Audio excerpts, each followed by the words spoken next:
Halo mamenku semuanya, welcome back to men, atau kembali lagi di channel gue men. Seperti biasa ini men, channel yang akan coba mengupas, mereview, memprediksi beberapa pertandingan dari seluruh pelosok penjuru dunia men. Cuman di planet bumi yang ada bola men.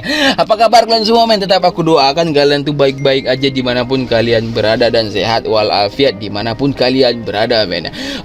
Di video aku kali ini udah masuk lagi eranya Liga Champions men. Di sini di pekan ini untuk Liga Champions sendiri banyak terjadi partai big match men, dan 4 pertandingan ini yang akan aku review ini rata-rata big match semua men. Kalau udah dipastikan 2 big match, 3, 4 lah men, bisa dibilang udah genapkan langsung 4 men ya. Oke, tanpa ulur waktu kita langsung intip statistik pertandingan yang pertama men. Di sini ada Dortmund bertemu dengan Newcastle. Langsung aja kita intip statistik pertandingan yang pertama ini men. Untuk catatan rangkuman pemain dari kedua klub kubu Dortmund sendiri, di sini ada 4 pemain yang udah dipastikan dia akan bermain men. Ada Emre Can, Duranville, Thomas Müller dan juga Muri. Sedangkan nyebrang kubu Newcastle ada 8 pemain yang udah dipastikan dia akan bermain. Anderson, Barnes, Botman, Isaac, Manguelo, Mile, Marpi dan juga Tonali. Sedangkan Bun dan juga target ini Brun dan juga target 2 pemain yang masih dipertanyakan men. Next ke peringkat. Dortmund posisi 2, 3 pertandingan 4 poin. Sedangkan Newcastle membuntuti di bawahnya posisi 3, 3 pertandingan 4 poin juga men. Poin yang sama, pertandingan juga sama, hanya saja selisih gol yang membedakannya men. Kita next ke head to head. 5 pertandingan terakhir Dortmund 3 menang 1 imbang, 1 kali menderita kekalahan di partai terakhir mereka lanjutan Bundesliga men. Mereka dibantai lawan Bayern Munchen men ya.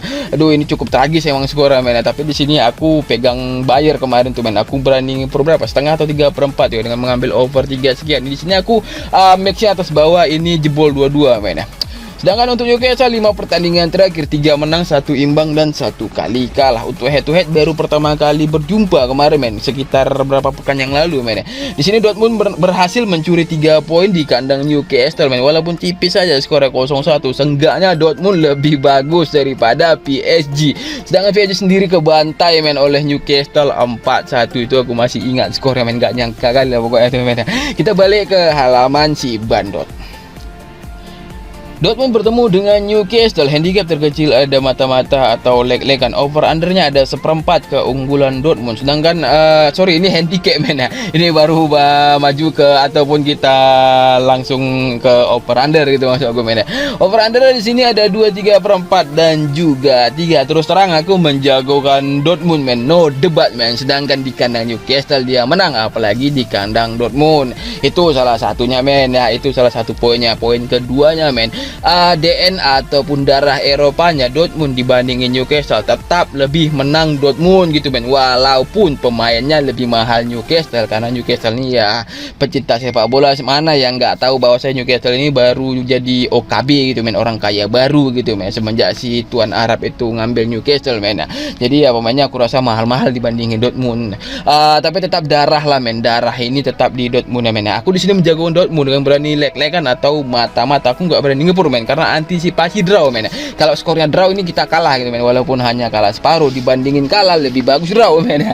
Aku di sini bermain Dortmund dengan berani leg-legan atau mata-mata dengan mengambil over 2, 3/4. Skor prediksi menurut dari aku di sini 2-1 atau mungkin bisa aja nih selisih 2 gol 3-1. Kenapa ada satunya? Aku rasa Newcastle berhasil mencuri 1 gol di kandang Dortmund sendiri men. Kita next ke pertandingan kedua adalah Lazio bertemu dengan Feyenoord. Langsung kita intip statistik dari kedua klub ini.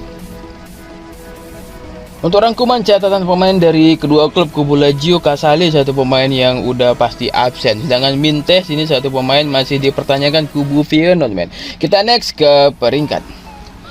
Lazio sebagai tuan rumah posisi 3, 3 pertandingan 4 poin. Sedangkan tim tamu Feyenoord posisi pertama pemuncak klasemen grup E men, 3 pertandingan 6 poin. Bagi Feyenoord sendiri di sini cukup mengejutkan sih sebenarnya men, tapi nggak terlalu mengejutkan kali lah men. Karena di grup ini juga isinya ya bisa dibilang tim papan menengah ke bawah semua. Cuman Atletico Madrid lah yang istilahnya lumayan dari tim keempat ini di grup E ini sendiri. Tapi ya nggak nyangka aja Atletico Madrid berada di bawah Feyenoord sendiri men. Untuk Lazio sendiri di sini berpacu men, harus berpacu karena untuk dari poinnya sendiri men hanya selisih 1-1 tiap peringkatnya men. Jadi Lazio di sini wajib menang walaupun mungkin hanya selisih 1 gol aja. Ingat men, wajib menang. Kita next ke head to head. 5 pertandingan terakhir Lazio 3 menang 2 kalah, sedangkan Feyenoord 4 menang 1 kalah.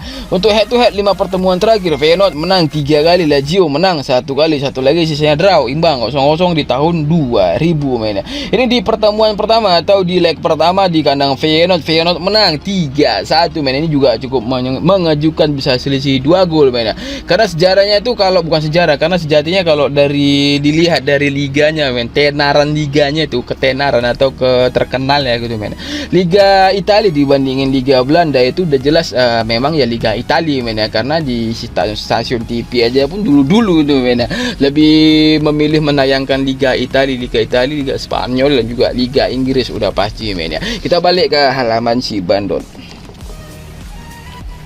Lazio kontra Feyenoord, handicap terkecil ada leg-legan atau mata-mata dan juga seperempat Lazio yang ngepur. Over undernya ada 2,5 dan 2,3 perempat men. Karena di sini ada leg-legan men, dan sama kayak Dortmund tadi antisipasi karena dari kedua klub ini, kedua pertandingan ini berarti 4 tim men, 4 klub men. Kedua pertandingan ini aku rasa berimbang semua men jumpanya men. Jadi sini aku hanya berani megang Lazio juga mata-mata sama kayak Dortmund tadi men. Dengan mengambil di sini over 2,5 skor prediksi menurut dari aku di sini tipis aja Lazio menang, bisa jadi balas-balasan gol 2-1 atau mungkin yang kayak aku bilang tadi selisih 1 gol tipis 1-0 cukup Lazio yang menang. Karena Lazio sendiri ini wajib menang tuh harga mati, kesempatan emas bermain di kandangnya untuk mendongkrak posisinya men. Minimal dia tuh wajib di posisi 2 lah untuk mendapatkan tiket selanjutnya di babak kualifikasi nanti men, di 16 besar Liga Champions. Kita lanjut ke pertandingan ketiga. Di sini ada Atletico Madrid bertemu dengan Celtic. Langsung kita intip statistik dari kedua klub ini. Catatan ringkasan pemain dari kedua klub Atletico Madrid ada Thomas Lemar, Vitolo dan juga De Paul, 3 pemain yang udah dipastikan nggak main men ya. Dengan Memphis Depay dan juga Mandava, 2 pemain yang masih dipertanyakan. Nyebrang ke kubu Celtic ada Abada, Hatate, McCarthy, Tilio dan juga Wells, 5 pemain yang udah dipastikan nggak akan bermain dari kubu Celtic. Berarti kalau digabung antara kedua klub ini sama pemainnya men, jumlah pemain yang cedera gitu loh, maksud aku sama jumlahnya men ya. Next ke peringkat. Ini di grup yang tadi Lazio dengan Feyenoord, dan di sini ada Atletico Madrid bertemu dengan Celtic. ATL di sini posisi 2 men, 3 pertandingan 5 poin, sedangkan Celtic sendiri di sini di posisi 4. 3 pertandingan hanya mengumpulkan 1 poin aja men. Di sini juga tugas berat bagi Celtic men. Minimal dia tuh minimal wajib menahan Atletico Madrid itu minimal men. Karena apa? Karena dia bermain sebagai tim tamu, apalagi yang dilawannya ATL men ya. Dari grup ini yang kayak aku jelasin tadi, dari 4 klub ini men, di grup E ini hanya ATL yang istilahnya agak punya nama dari semuanya ini, dari 3 sisanya ini tadi men. Kita next ke head to head. Atletico Madrid 3 menang 1 imbang 1 kalah, sedangkan Celtic di sini trennya cukup positif ya, 3 imbang ataupun 3 menang 2 imbang. Dan untuk head to head 5 pertemuan terakhir Atletico Madrid menangnya 3 kali. Di pertemuan pertama atau di leg pertama di kandang Celtic, di sini Atletico Madrid berhasil menahan imbang Celtic di depan publiknya sendiri 2 sama. Ini terjadi balas-balasan gol di sini men. Tapi setahu aku kalau nggak salah men, kalau nggak salah di sini Celtic duluan yang unggul itu, kalau nggak salah berarti betul men. Kita next balik ke halaman si Bandot. ATL atau Atletico Madrid bertemu dengan Celtic. Ini perwakilan Spanyol bertemu dengan perwakilan Skotlandia kalau nggak salah men. Kalau nggak salah berarti betul itulah tadi men. Di sini handicap terkecil ada 1,5 dan 1,3 perempat. Atletico Madrid ngepur men, sedangkan over under di sini ada 2,3 perempat dan juga 3 men. Karena di sini perupurannya hampir 2 men. Aku rasa di sini tugas berat juga untuk Celtic. Jadi sebagaimana upaya Celtic lah pokoknya. Kalau bisa pun ya itu kayak aku bilang tadi, wajib menahan kalau bisa men ya. Tapi terus terang aku di sini tampung atau nahan 1,3 perempat men, dengan mengambil over 2,3 perempat. Menurutku skor ini men ya, emang mungkin Atletico Madrid yang menang, tapi cukup dengan selisih 1 gol. Emang mungkin di kandang Celtic imbang 2 sama men ya. Jadi aku nggak salah itu menilai dari penilaian aku di kandang Atletico Madrid memang menang si ATL ini, tapi skornya hanya beda selisih 1 gol aja men ya. Entah itu 2-1, entah itu 1 1-0 ataupun itu 3-2 men, karena aku rasa di sini berimbang men. Apalagi di peringkat sendiri men, si Celtic ini di klasemennya itu nggak pernah kalah sama sekali men. Tadi aku intip juga sikit-sikit men, kalau nggak salah berarti betul men. Oke men, utamakan feeling masing-masing, aku hanya memberikan referensi aja untuk kalian semua men. Jika cocok, jika sama, gas bombardir semua bengkel si bandot yang ada di bumi ini men. Kita lanjut ke pertandingan keempat. Di sini ada super big match, AC Milan bertemu dengan PSG. Langsung kita intip statistik dari kedua klub ini. Kubu AC Milan di sini ada 6 pemain yang udah dipastikan dia akan bermain. Bennacer, Caldara, Chukwueze, Kalulu, Pellegrino dan juga Christian Pulisic. Sedangkan Kjaer, Krunic dan juga Sportillo, 3 pemain masih dipertanyakan. Nyebrang kubu PSG juga nggak kalah banyak men yang udah dipastikan nggak main. Ada 6 pemain: Marco Asensio, Kimpembe, Mendes, Keylor Navas, David Pereira dan juga Rico. Next kita langsung ke peringkat. PSG sebagai tim tuan rumah, PSG sebagai tim tamu maksud aku men, posisi pertama di grup F ini men. 3 pertandingan 6 poin, sedangkan AC Milan tim tuan rumah men, posisi paling akhir pula tuh men, tim paling senior di Liga Champions men. Dibandingin ke semuanya ini men, ini AC Milan, Dortmund, ini tingkatannya men, ini AC Milan, Dortmund, Newcastle atau PSG men, Milan, Dortmund, PSG baru Newcastle. Itu kalau menurut aku men ya, kalau dari jam terbang tinggi di Liga Eropa, di kasta Eropa maksud aku men, ini Milan bisa-bisanya duduk di posisi paling akhir men. Di sini dia mencoba inilah tadi yang sama kayak aku bilang, kayak si Lazio tadi, wajib menang ya, karena di sini kan PSG juga pernah tumbang, apalagi telak dibantai si Newcastle di St James Park kalau nggak salah aku nama stadionnya men. Kita next ke head to head. 5 pertandingan terakhir Milan, aduh cukup negatif men. Hanya 1 kali menang, 1 imbang dan 3 kali menderita kekalahan. Bahkan di match terakhir melawan Udinese aja, main di San Siro, mereka kalah 0-1 men. Aku rasa memang pelatih Milan kalau nggak salah aku Simone Inzaghi atau siapa, atau Mauri atau siapa, lupa aku men. Aku rasa pelatihnya nyimpan pemain inti, karena aku juga nggak live, nggak langsung lihat Milan Udinese ini men. Aku rasa memang pemain inti dicadangkan semua untuk melawan PSG sendiri men.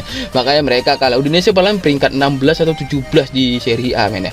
Sedangkan untuk PSG 5 pertandingan terakhir 5-5-nya menang semua men ya. Wajar, ini kompetisi liganya semua men ya. Tapi inilah di kandang PSG kemarin itu dibantainya si Milan 3-0 men. Sekarang main di kandang Milan men ya.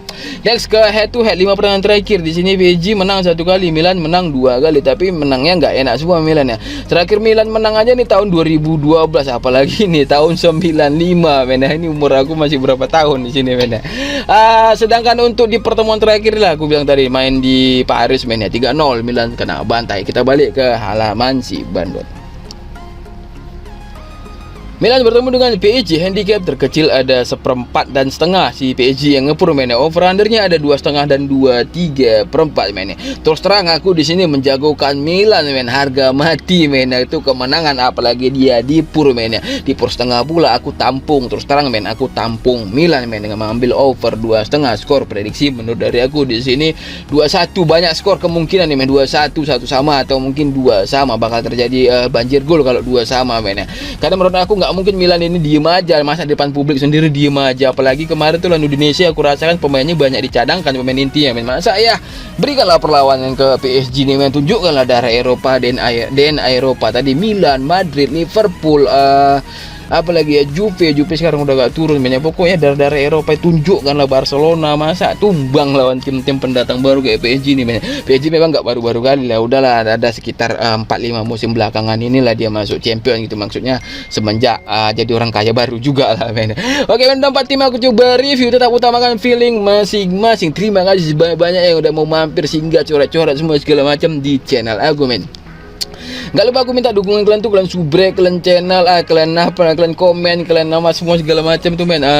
Karena itu mendukung karya aku, terutama men. Aku mau bilang aku cuman agak takut nanti dikatain sombong atau apa gitu men. Padahal bukan jawab siapa gitu men.